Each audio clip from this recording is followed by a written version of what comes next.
സമയത്ത് വലിയ രീതിയിലുള്ള പ്രതിഷേധമുണ്ടായി.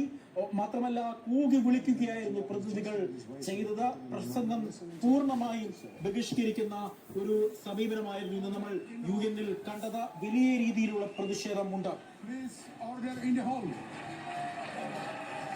ഇന്റർനാഷണൽ ഡെസ്കിൽ നിന്ന് റബ്ബി ചേരുകയാണ്. റബ്ബി, കനത്ത പ്രഹരമാണ് നെതന്യാഹുവിന് കിട്ടിയിരിക്കുന്നത്. നമുക്കറിയാം, ലോകരാജ്യങ്ങൾ ഒന്നടങ്കം തന്നെ ഇസ്രായേലിനെതിരെ നിൽക്കുന്ന സമീപനം, ഇസ്രായേലിന്റെ ഹീന പ്രവർത്തികൾക്കെതിരെ നിൽക്കുന്ന സമീപനം.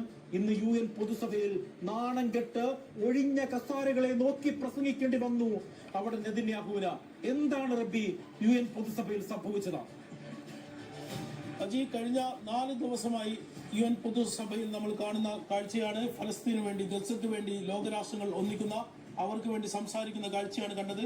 ആ UN അസംബ്ലിയിൽ ഇപ്പോൾ ഇന്ന് ഈ ഗസയിൽ വംശഹത്യക്ക് നേതൃത്വം നൽകുന്ന ഇസ്രായേൽ പ്രധാനമന്ത്രി സംസാരിക്കാൻ വരുന്നു.